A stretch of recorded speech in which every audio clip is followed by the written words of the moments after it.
Vamos lá. Bom, agora vamos entender o seguinte. Vamos entrar aqui no livro de Tiago, para a gente ver o conteúdo agora. Vai aí, ó, na página 77, o conteúdo e o objetivo da epístola de Tiago.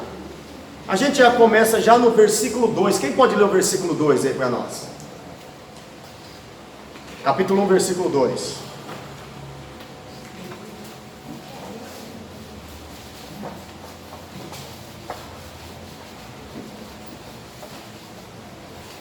Ninguém achou o Tiago? O senhor tem que falar, vimos a Bíblia tal, que a turma procurando o livro. Capítulo 1 de Tiago, versículo 2.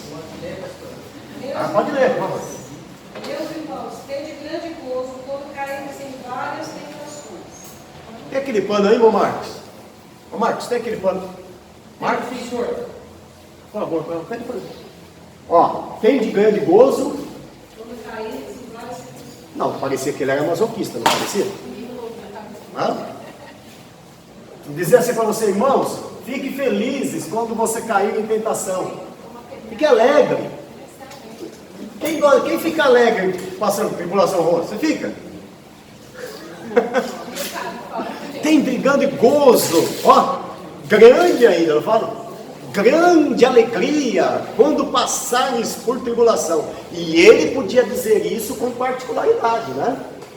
Tiago foi um homem que não fugiu da raia, não. Quando disse, ó, vocês vão me matar, pode me matar, mas já Jesus eu não nego.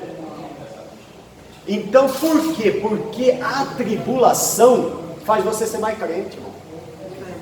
Não é? Faz ou não faz? O crente, quando está passando tribulação, ele ora mais ou não ora? Será que é só eu? Ele fica mais aquebrantado, ele fica até mais bonzinho, ele faz até volta de mudar. Eu acho que, olha, se eu passar dessa prova, eu vou ser mais. Quebranta o coração, sabia? Quebranta, né? Tem de grande gozo quando passares por tribulação. Olha um versículo 26. Agora um versículo 26, o bicho pega, hein? O que diz aí? Se alguém entre vós cuida ser religioso Vai. e não refreia a sua língua, antes engana o seu coração, a religião desse é vã. Bom, agora eu vou pregar para mim mesmo, tá? Deixa eu pregar para mim agora. Agora eu estou pregando para mim. Se você não refreia a sua língua, olha o que diz, você pode ser um crente melhor do mundo, você pode pregar e cair fogo do céu, pode pregar e o povo ser batizado com o Espírito Santo, você pode pregar e as pessoas serem curadas, mas se você não refrear a sua religião, ela é... Isso é tão sério, irmãos, e as pessoas não levam em conta isso, e é tão sério, que a Bíblia diz que nós vamos dar conta por toda palavra ociosa que sair da nossa boca. Toda palavra, você já pensou? Você já parou para pensar nisso? Hoje você fala e fica por isso mesmo, mas no caderninho de Deus, ó. Naquele dia eu te lembro, pode deixar. Toda palavra ociosa, e a pessoa não dá conta disso. E sai falando, irmão. E já ouviu aquele ditado, quem fala demais dá bom dia para cavalo? Então, olha o que me chama a atenção do versículos 7, 8 e 9. Todas as bestas feras o homem pode domar. O homem doma um leão ou não doma? O homem doma um urso? Doma um elefante? O rinoceronte, rapaz. Ele doma um leão, mas não consegue domar a língua. Vamos ser sinceros. Tem alguém que pecou com a língua aqui hoje? Não. Nenhum homem, a Bíblia fala que nenhum homem pode domar a língua. A Bíblia está falando demais? Tiago falou demais? Foi sincero. Nenhum homem com essa mesma língua, tem pessoas que louvam a Deus e falam palavrão. Louvam a Deus e amaldiçoam o irmão. Fala bem do irmão e amaldiçoa o irmão com a mesma língua. E agora, como então essa língua pode ser domada? Nenhum homem pode domar a língua. E a Bíblia diz que nós vamos dar conta de toda a palavra ociosa que sai da nossa boca. Como que fica essa história então? O único que pode domar a nossa língua chama-se Espírito Santo. Quando você for cheio do Espírito Santo, eu vou falar isso daqui a pouquinho, um pouquinho mais aqui sobre a língua. Quando você for cheio do Espírito Santo, você quer saber se um homem é cheio do Espírito Santo? É quando ele faz assim? Não. É porque ele prega eloquente? Não. É porque ele fala em línguas estranhas? Não. Quer saber se ele é cheio mesmo? Se ele refreia a sua língua, ele já pode, você pode ficar, olha, você pode dizer, esse aí é cheio. E quando eu falo em refrear a língua, tem a língua digital também, né? Eu não tenho. Sim ou não? Tem uns que não aguenta, meu irmão, não aguenta. A hora que ele vê um negócio lá no WhatsApp, no Facebook, no grupo da igreja, ou no Facebook, ah não, eu vou ter que escrever. Isso aí, irmão.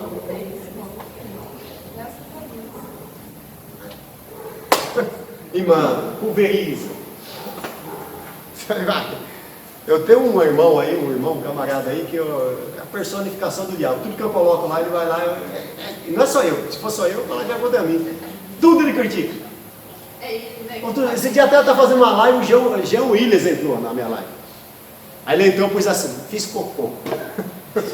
Eu estava falando, ó, eu pensei que o Gadareno já tinha morrido e está vivo ainda, gente. Tá nem aí, né? Mas nós daremos conta de toda palavra ociosa que sair da nossa boca, né? Vamos lá. Bom, então vamos lá. Tiago trata, no capítulo 4 aqui, ó. Inclusive, vamos ler a página 83. Deixa eu, antes disso, aqui fala que é a única coisa que pode dominar a nossa língua, né? Vai, ó, página 83 aí. O falar demais, né? Falar demais.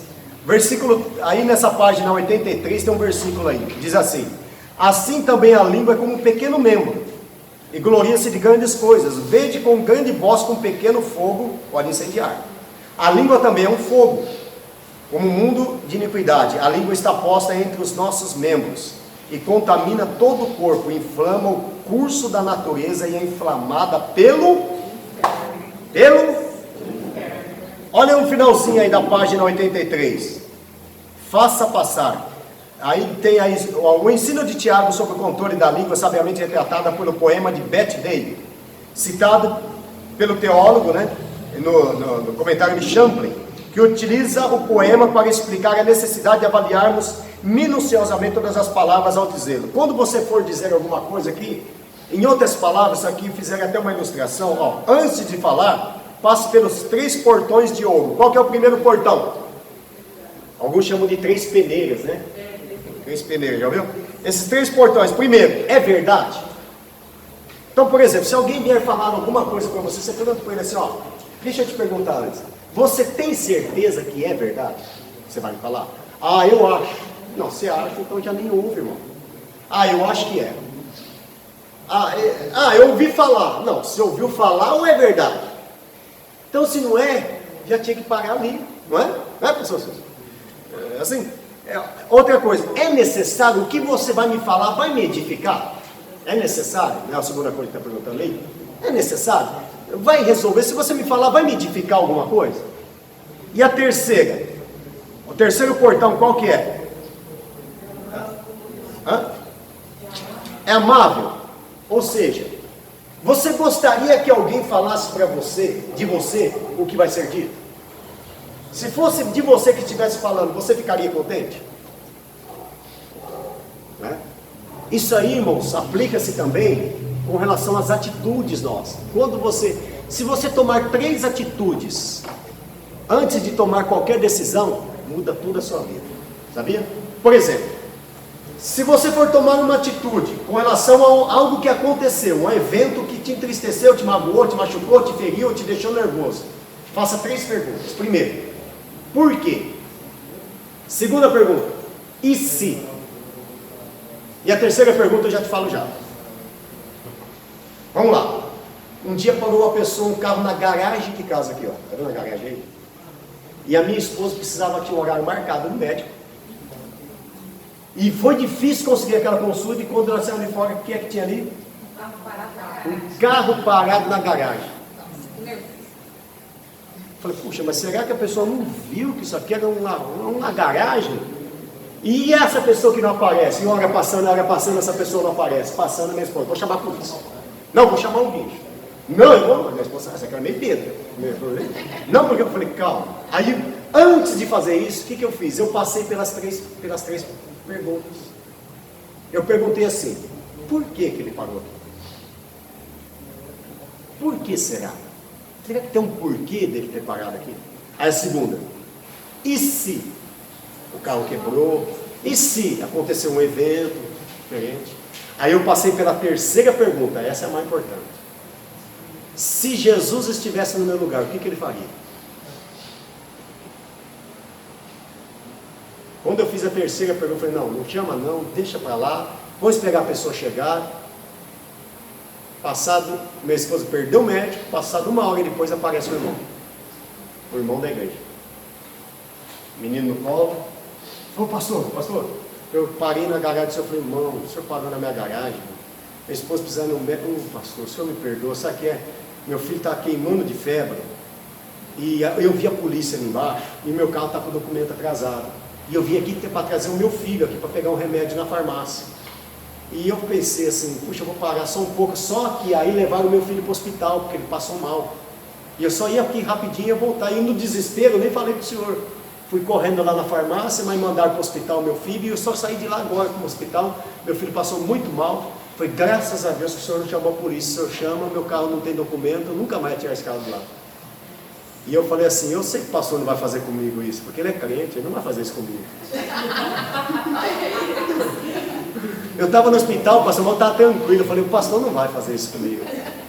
Eu preocupado com o carro aqui, e ele falou, e outro, pastor, vim pagar a conta, aí já aproveitando, quero pagar a conta aqui que eu estou devendo aí, já quero pagar essa conta. Ó. Me devia, não ia me pagar, porque ia ficar nervoso, e eu ia ficar com a consciência pesada. Então passa pelas 3 peneiras, tá bom? Bom, vamos lá. Vamos continuar. Segue em frente. Aí é o seguinte, aí também vai dizendo aqui, ó. Tiago, no capítulo 4, ele trata como viver nesse mundo de guerras que nós estamos, né? Estamos no mundo de guerra ou não? E essas guerras é contra quem? Você observando o texto aí de Tiago 4, vai dizer que primeira guerra, sabe com quem é a primeira guerra? Com nós mesmos. Segunda guerra, que nós temos que enfrentar, está aí no texto, com o próximo. E a terceira guerra que o homem enfrenta é com quem? Com Deus. A primeira guerra está em Tiago capítulo 1, versículo 4. Da onde vêm as guerras e contenda? Entre vós. Que estão entre vós. Quem é esse entre vós aí? Os próprios irmãos. Tem guerra de irmão contra irmão? Não tem? Sim ou não? Tem? Não tem. A igreja tem, mas a igreja lá também passou assim, porque lá tem lá. Não tem.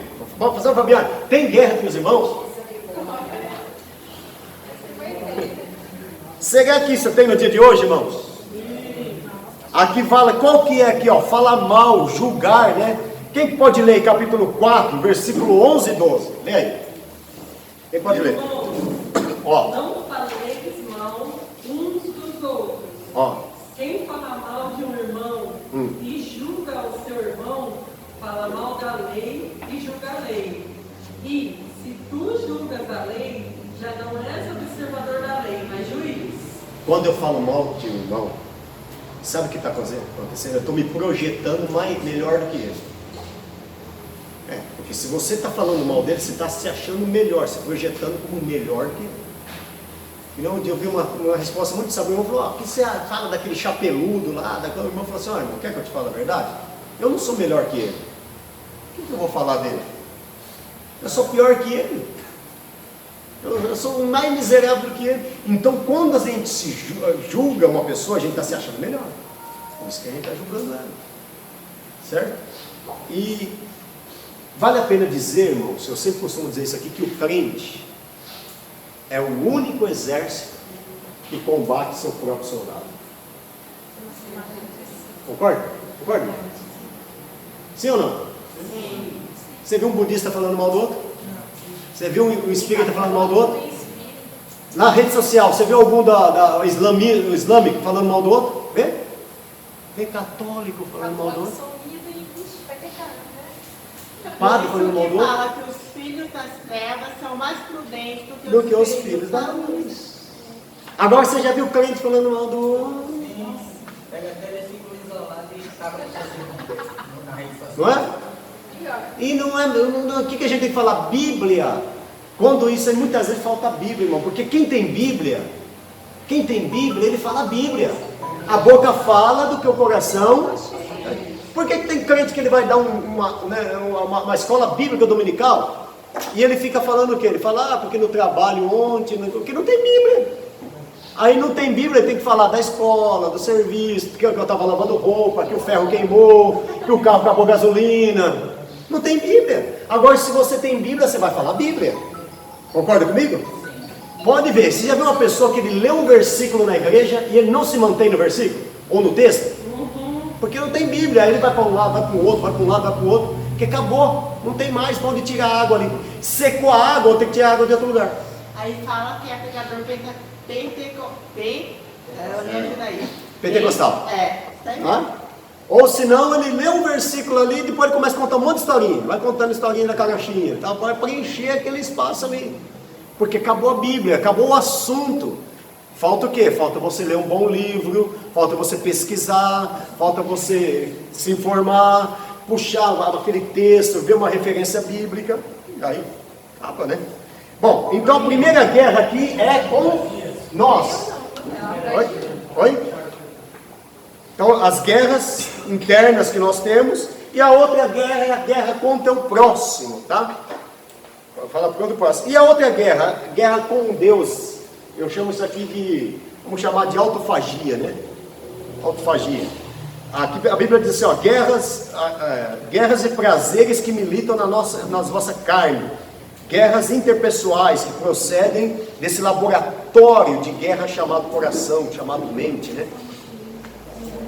E, sabe, irmãos, Paulo chega a dizer assim, miserável homem que sou, né?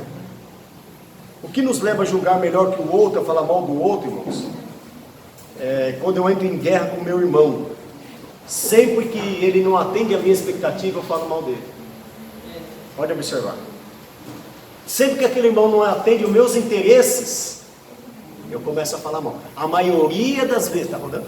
A maioria das vezes que você vê alguém falando mal do outro, 90% não é que está defendendo a igreja, defendendo a santidade, ele não tem alguma coisa contra ele.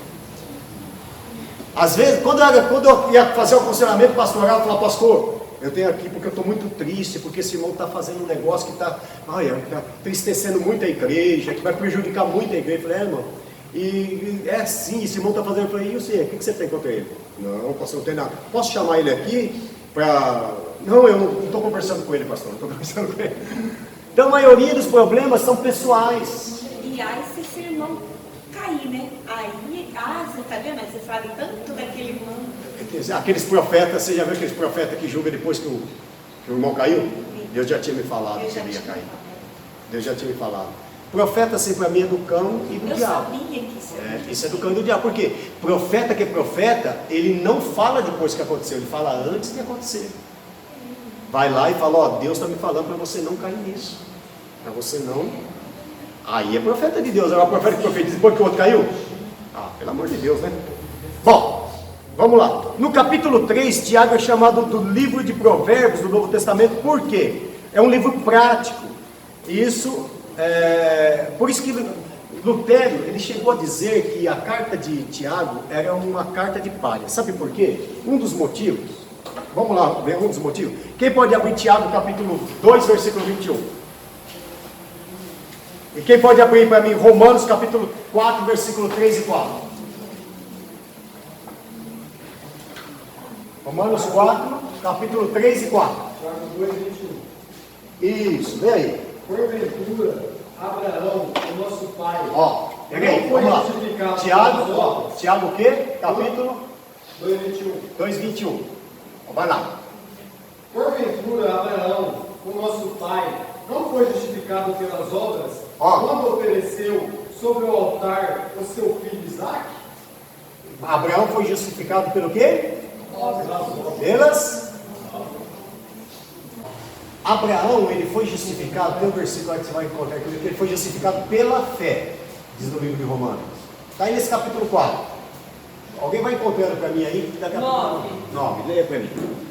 Eu, É, pode ser. pois, estabeleça bem-aventurança sobre a circuncisão, somente ou também sobre a incircuncisão, porque dizemos que a fé foi imputada como justiça a Abraão.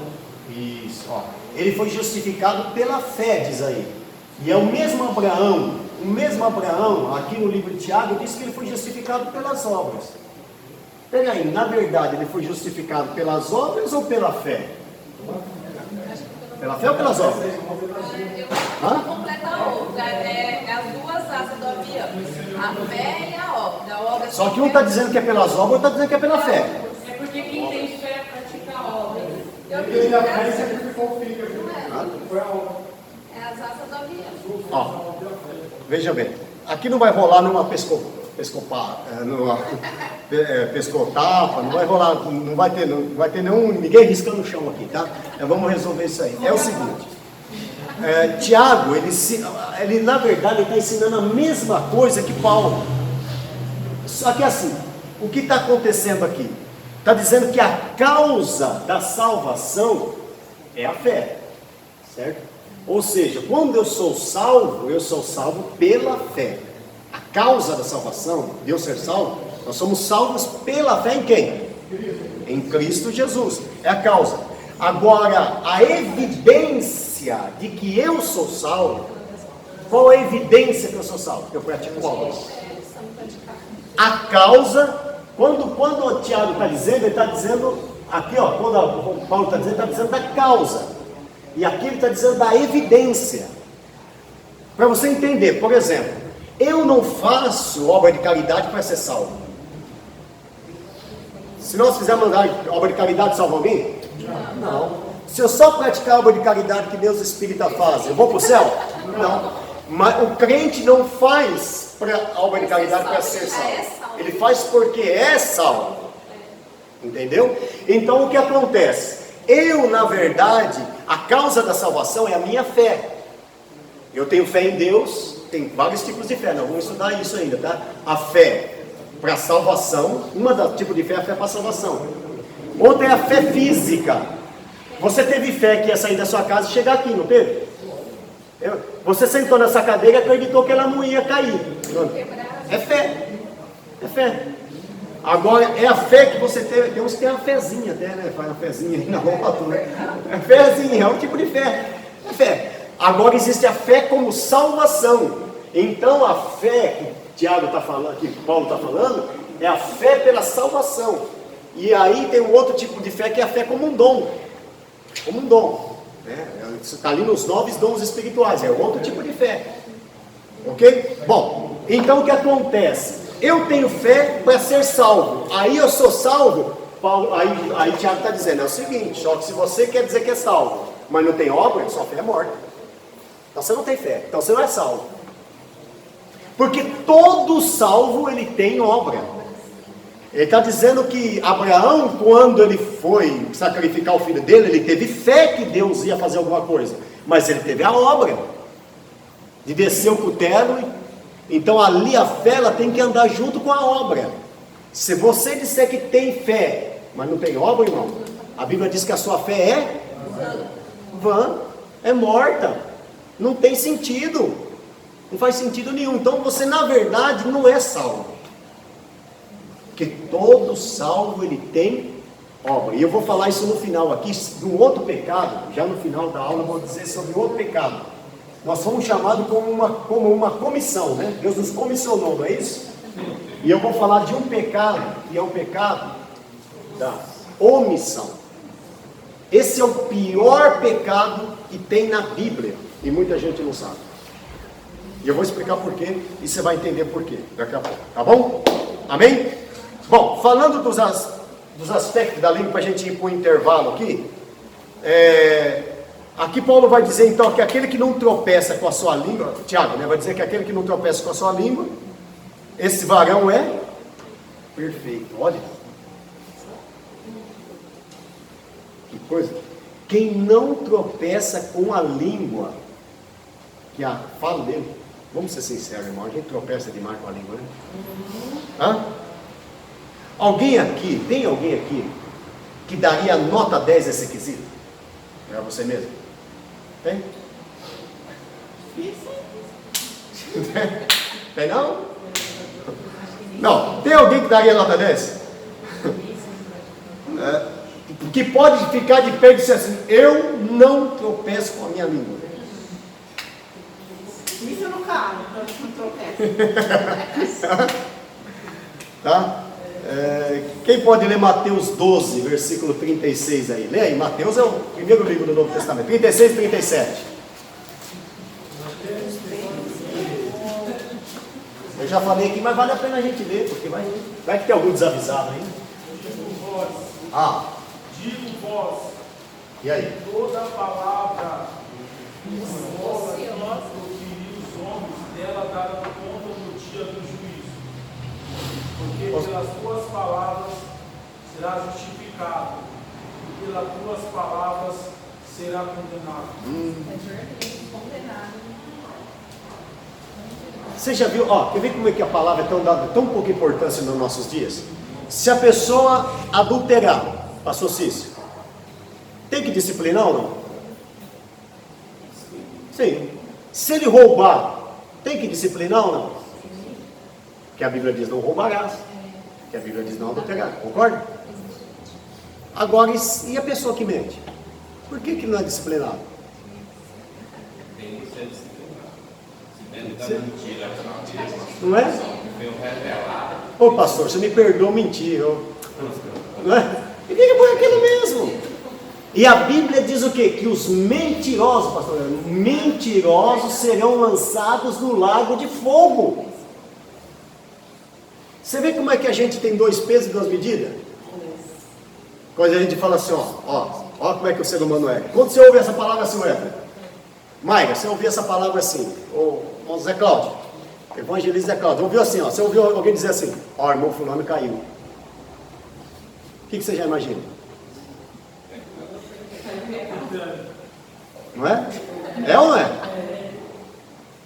Mas se ele disser assim, o irmão disser, que ele mentiu. Mas como assim? Só mentiu e caiu? Como que ele mentiu?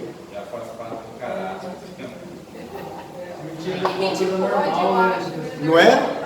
E a Bíblia diz que nós vamos dar conta, por isso que Tiago é uma carta prática, ele está dizendo, mentiroso, quem mente. E aí, essa palavra aqui, ela é tão, quer ver? Forte, E há 3 aspectos da língua, vamos pegar os 3 aspectos. A língua, ela tem poder, primeiro, está em Tiago aí, capítulo 3, ela tem o poder de dirigir, não é? Não é isso que diz aí? E Tiago, você notou que Tiago ele pega parábolas, como Jesus fazia, ele pegava parábolas, porque ele conhecia Jesus. Então ele usa muitas parábolas como Jesus usa, né? Usava.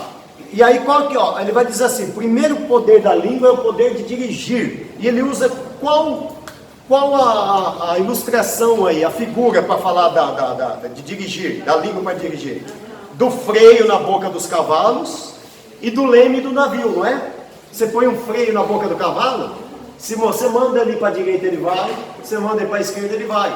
E o leme, ele é uma pecinha tão pequena no navio e fica escondida, não é? Sabe o leme? É aquela peça de madeira que fica escondida dentro da água, mas é aquele leme que leva o barco para a direita e para a esquerda. A língua, ela fica escondida dentro da boca, mas ela é capaz de levar as pessoas para determinados lugares. Então aqui fala que 3 aspectos da língua. Um é dirigir. Qual o segundo aspecto da língua? Destruir. Ela tem poder para destruir ou não? E ela pega o que como exemplo aí? O fogo, né? Uma fagulha. Uma pequena fagulha num canavial. Você põe um fósforo que você solta no canavial, aquilo vai incendiar de uma tal maneira que... E outro exemplo que ela usa da língua, veneno.